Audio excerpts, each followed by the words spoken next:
Assalamualaikum warahmatullahi wabarakatuh. Shalom, Om Swastiastu, Namo Buddhaya, Salam Kebajikan. Perkenalkan, saya Firnovi Safira. Saya merupakan ketua kelompok dari kelompok 1 ABT 3C Pagi.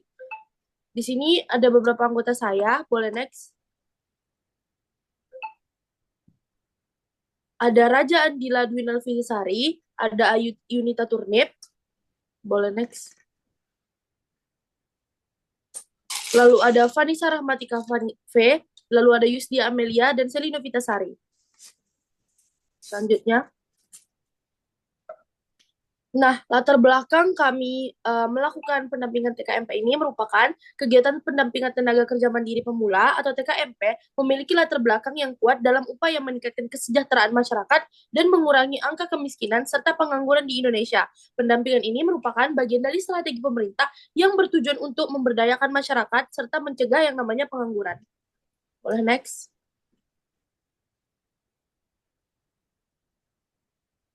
Tujuannya yaitu memberikan fasilitas kepada TKMP dalam perizinan usaha, peningkatan kualitas produk barang dan jasa, dan pemasaran hasil usaha, serta memberikan bimbingan dan konsultasi kepada TKMP dalam mengembangkan usaha yang dijalankan.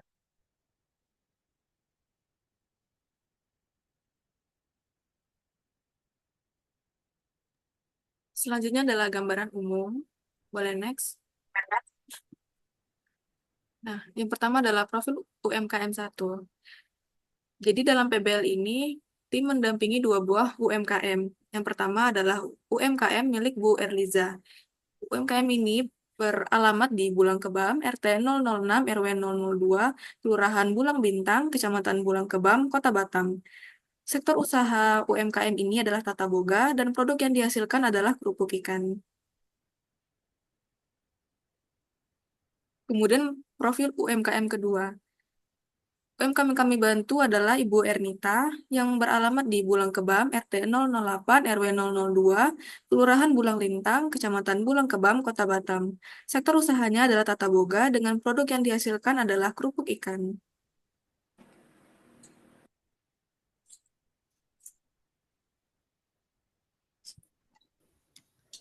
Selanjutnya adalah produk dari UMKM 1, yaitu kerupuk ikan yang merupakan salah satu warisan kuliner tradisional Indonesia yang telah dikenal secara turun-temurun. Dalam proses pembuatannya, daging ikan segar pilihan digiling halus sehingga membentuk pasta yang kemudian dicampur secara merata dengan tepung tapioka berkualitas premium. Hasil akhirnya adalah kerupuk yang dengan tekstur yang unik, renyah, dan crispy saat digigit namun tidak keras. Boleh di next.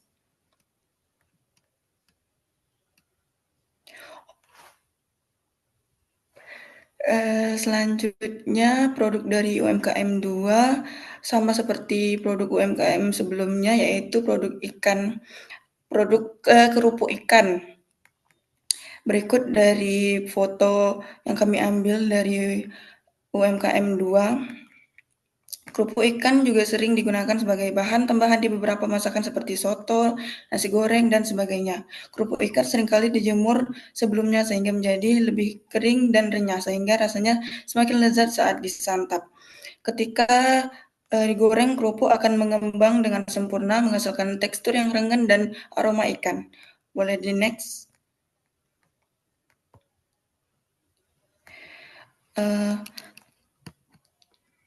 Kedua,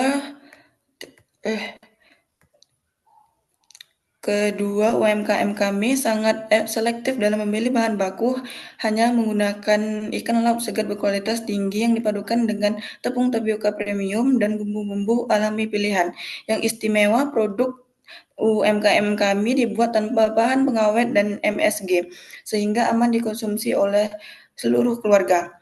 Keunggulan utama kerupuk UMKM kami terletak pada kualitas yang terjamin karena menggunakan ikan segar yang berkualitas, serta tanpa pengawet kimia. Proses produksinya juga higienis, serta menggunakan kemasan Ziploc yang modern.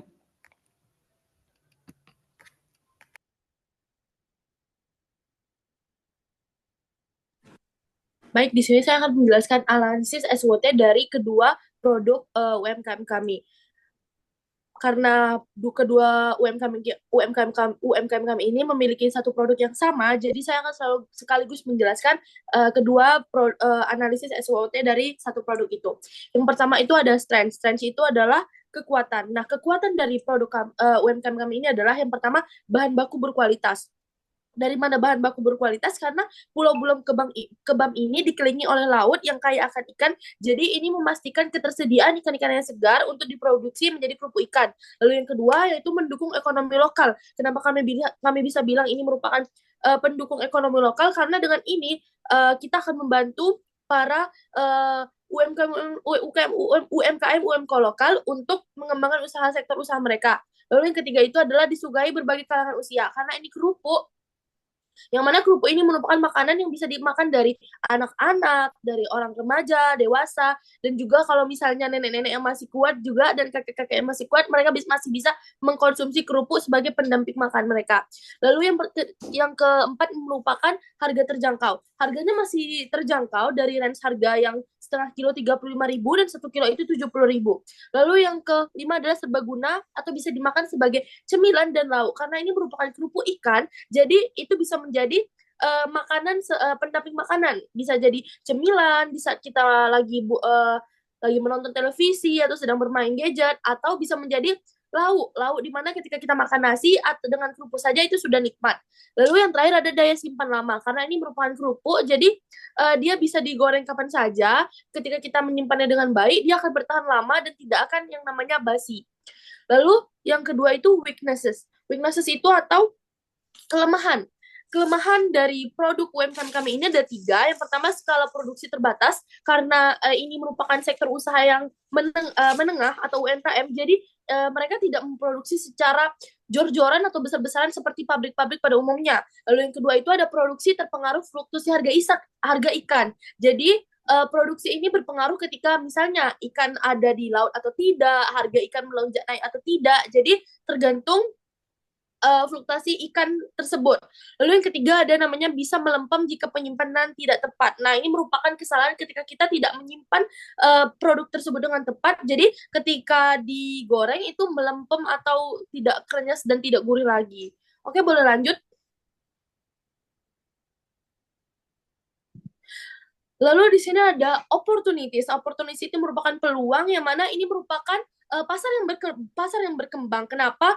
Karena meningkatnya minat konsumen terhadap produk makanan khas daerah. Jadi, karena adanya tren baru, yaitu tren mencoba makanan-makanan lokal yang ada di Indonesia, produk ini merupakan mendapatkan peluang untuk bisa menjadi target atau bisa menjadi lebih berkembang karena adanya tren tadi. Lalu yang kedua itu ada pengembangan produk dengan varian rasa baru. Jadi ini merupakan peluang ketika misalnya produk ini sudah berkembang, lalu UMKM kami ingin mengembangkan kembali produk mereka dengan membuat varian rasa baru. Entah itu nanti varian rasa baru kerupuk ikan pedas atau kerupuk ikan rasa rumput laut dan lain-lain.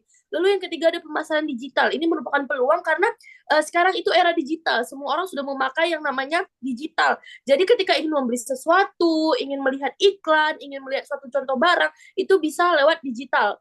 Terus yang keempat ada inovasi kemasan untuk daya tahan lebih baik. Jadi di sini merupakan inovasi kemasan karena ini merupakan peluang. Jadi ketika produk itu berkembang terus-terusan, jadi kemasan itu akan semakin diubah, akan semakin mendapatkan peluang untuk menjadi lebih baik lagi. Jadi seperti misalnya mengubah kemasan menjadi ziplock. Nah, ziplock itu kenapa bisa membuat daya kemasan tahan lebih baik, karena ketika misalnya kita sudah goreng, kita bisa kembali menutupnya rapat, jadi tersimpan dengan baik dan tidak melempem. Lalu yang terakhir ada pemanfaatan media sosial untuk pemasaran. Jadi kita menggunakan atau kami menggunakan bersama UMKM kami untuk memasarkan produk mereka melalui media sosial, melalui Facebook, status WhatsApp, dan juga bisa melalui dari media sosial. Misalnya ada seseorang influencer yang membeli, atau misalnya nih anak-anak muda yang membeli lalu membuat instastory, itu merupakan peluang untuk media sosial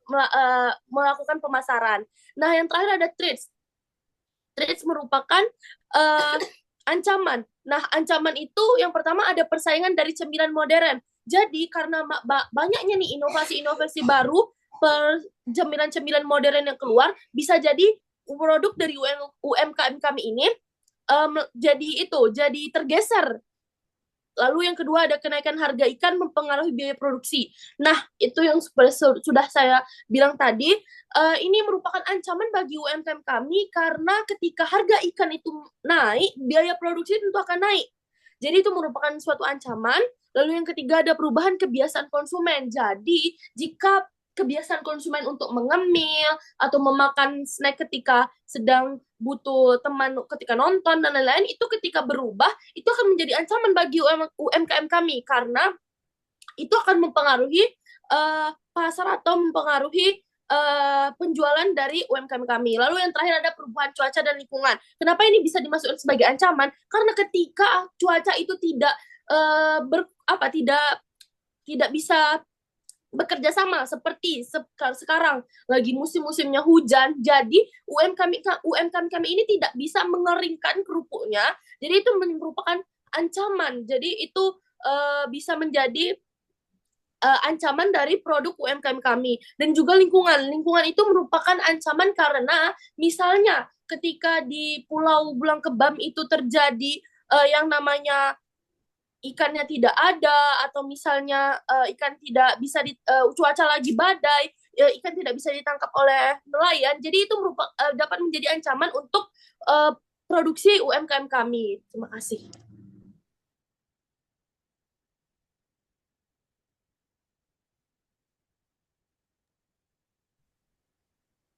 Oke, berikutnya adalah analisis STP atau segmentasi, targeting, dan positioning. Sama seperti yang dibilang teman saya tadi, Fiona, bahwa di sini kondisinya adalah produk kami itu sama atau mirip. Jadi saya akan sekaligus merangkum materi analisis STP untuk kedua produk tersebut. Next. Oke, yang pertama kita harus mengetahui dulu apa itu segmentasi. Segmentasi itu adalah mengelompokkan target potensial produk yang ingin dipasarkan berdasarkan pembeli, kebutuhan, dan juga karakteristik. Nah, yang pertama itu adalah kita harus membagi-baginya menjadi, yang pertama itu adalah demografisnya. Berdasarkan usia, pada umumnya produk ini akan dibeli oleh ibu rumah tangga, terutama juga generasi muda yang sibuk mencari solusi, makanan praktis, karena kita tahu kebanyakan Gen Z atau milenial itu pasti tidak suka tentang yang ribet-ribet. Oke, dan juga pendapatan. Rata-rata mungkin yang membeli produk ini itu adalah kalangan menengah ke bawah yang mencari produk hemat dan terjangkau. Seperti yang kita ketahui, harganya yang cukup terjangkau, jadi produk ini akan laku pada pendapatan warga negara kita yang menengah ke bawah. Lalu selanjutnya ada lokasi, yaitu biasanya akan dibeli oleh orang di daerah perkotaan dan juga pedesaan. Nah, untungnya produk ini akan laku di daerah perkotaan dan pedesaan, di kedua daerah tersebut yang populasinya mungkin cukup padat. Lalu psikografisnya yaitu adalah gaya hidup orang yang biasanya membeli produk ini sama seperti yang tadi, usia, yaitu generasi muda, rata-rata orangnya akan praktis, efisien, dan menyukai makanan tradisional. Ya, kita mengetahui bahwa kerupuk ini merupakan makanan tradisional yang mungkin digemari banyak kalangan, tetapi pembuatannya itu sangat ribet atau susah. Lalu ada motivasi mencari makanan. Biasanya orang yang mencari makanan ini memiliki motivasi untuk mencari makanan yang mudah diolah, hemat waktu, dan berkualitas. Seperti yang kita tahu bahwa kerupuk yang sudah jadi itu tinggal digoreng biasanya, lalu ya tinggal disantap. Lalu kemudian ada perilaku, yaitu frekuensi pembeliannya. Biasanya orang yang membeli ini itu sering, terutama untuk kebutuhan sehari-hari, seperti yang tadi teman saya jelaskan, itu untuk teman lauk, untuk teman nasi, dan juga untuk cemilan. Lalu loyalitas merek. Produk ini itu terbuka terhadap merek-merek baru, tetapi cenderung memilih produk yang sudah dikenal biasanya.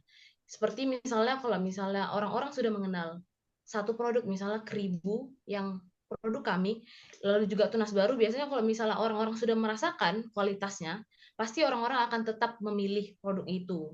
Karena kan kerupuk itu banyak, tapi rasanya pasti beda-beda, walaupun sama-sama kerupuk ikan, nggak semua rasa kerupuk ikan itu bakalan sama. Next. Oke, berikutnya itu adalah targeting. Nah, sebelum itu kita juga harus mengetahui, setelah segmentasi, kita itu akan melakukan targeting. Targeting itu adalah menentukan target pasar setelah menemukan peluang segmentasi. Nah, kita kan tadi sudah mengetahui nih, peluang segmentasinya itu gimana. Nah, jadi sekarang kita masuk ke targeting. Target utama dari pembelian produk ini itu adalah ibu rumah tangga muda yang biasanya mencari solusi praktis untuk makan ringan. Pasti kenapa sebenarnya tidak harus ibu-ibu, tapi kebanyakan kan yang memikirkan untuk makanan keluarganya pasti seorang ibu. Nah, ditambah lagi para sekarang kan banyak ibu-ibu muda yang memang malas ribet gitu untuk mikirin makan keluarganya apa gitu. Jadi dia pasti akan memilih produk-produk simple seperti ini. Lalu target sekundernya itu adalah biasanya pedagang makanan ringan, warung makan, dan usaha kuliner lainnya. Misalnya seperti penjual nasi goreng, penjual bakso, dan lain-lain. Pasti mereka membutuhkan kerupuk dong. Karena seperti yang kita ketahui orang Indonesia itu kalau katanya kalau nggak makan pakai kerupuk juga nggak afdol gitu. Oke, next.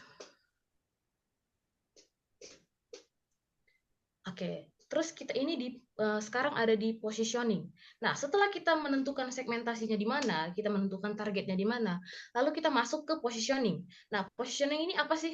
Nah, positioning ini adalah mempengaruhi bagaimana kita untuk mempengaruhi segmentasi pasar kita tertentu ini untuk memandang produk kita. Maksudnya itu adalah gimana sih produk kita ini dipandang oleh konsumen yang udah kita kotak-kotakkan tadi. Nah, yaitu value proportion. Nah, kerupuk mentah berkualitas tinggi, mudah diolah, hemat waktu, dan terjangkau.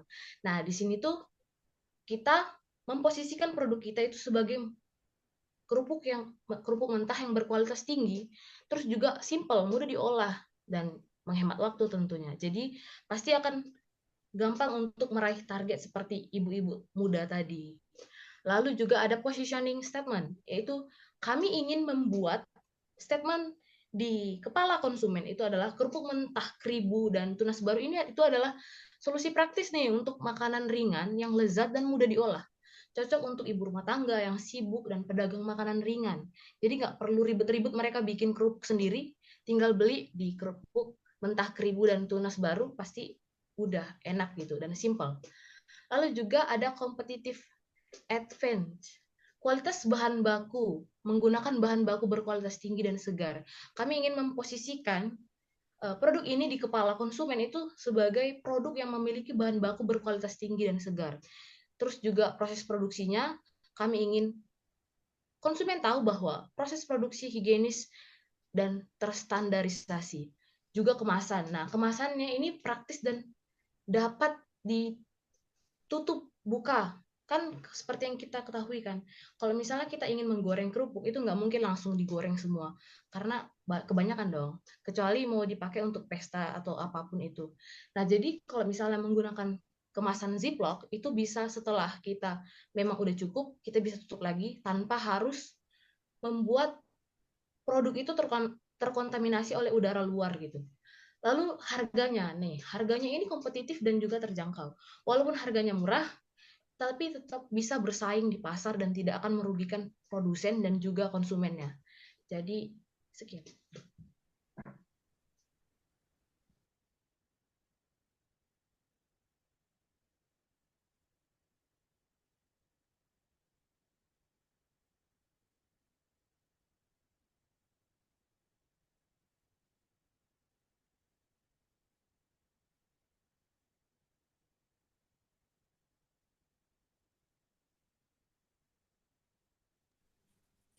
Baik, strategi pemasaran.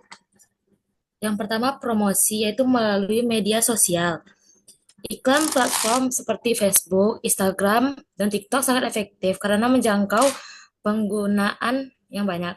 Media ini memungkinkan promosi yang lebih efektif dan menarik melalui gambar, video, serta fitur like dan share yang dapat meningkatkan visibilitas merek. Strategi ini cocok untuk memperkenalkan produk kepada audiens yang lebih luas, terutama kalangan muda yang aktif di platform tersebut. promosi di pasar tradisional. Melalui distribusi sampel, produk, dan diskon khusus, pendekatan ini mampu menarik perhatian konsumen yang sering belanja di pasar, memberikan pengalaman langsung kepada pelanggan, akan meningkatkan kepercayaan terhadap produk sekaligus memotivasi pembelian melalui inisiatif seperti diskon. Dua itu distribusi. Toko kelontong, distribusi ke toko kelontong dan warung makan di daerah target sangat strategis karena toko-toko ini biasanya dekat dengan konsumen sehari-hari. Produk menjadi lebih mudah diakses dan pelanggan lokal, serta memungkinkan interaksi langsung yang lebih profesional dan relevan dengan kebutuhan harian mereka. Customer service-nya itu responsif, menyediakan layanan yang cepat dan responsif terhadap pertanyaan atau keluhan adalah kunci untuk membangun kepuasan pelanggan. Pelanggan merasa dihargai ketika tanggapan cepat memberikan dan dapat memperkuat loyalitas mereka terhadap produk. Ramah. Pelayanan yang ramah dan profesional sangat penting untuk menciptakan hubungan yang positif antara bisnis dan pelanggan. Sikap yang baik dari tim layanan pelanggan akan meninggalkan kesan yang menyenangkan, memperkuat citra positif produk, dan mendorong rekomendasi dari mulut ke mulut.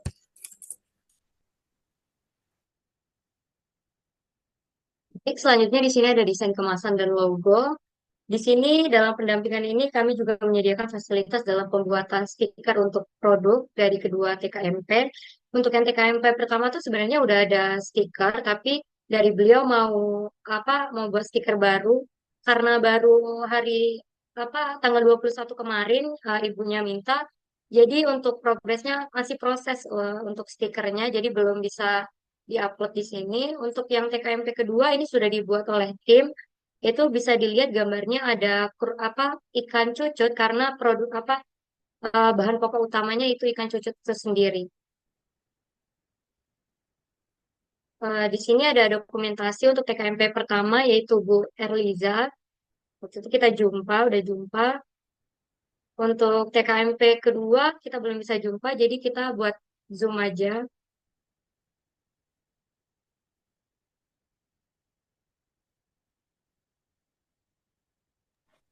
Baik, sekian dari kelompok 1. Mohon maaf jika ada kesalahan. Kami sangat terbuka untuk menerima kritik dan saran dari Bapak Ibu sekalian. Mohon maaf jika ada kesalahan. Wassalamualaikum warahmatullahi wabarakatuh. Shalom, Om Swastiastu, Namo Buddhaya, Salam Kebajikan.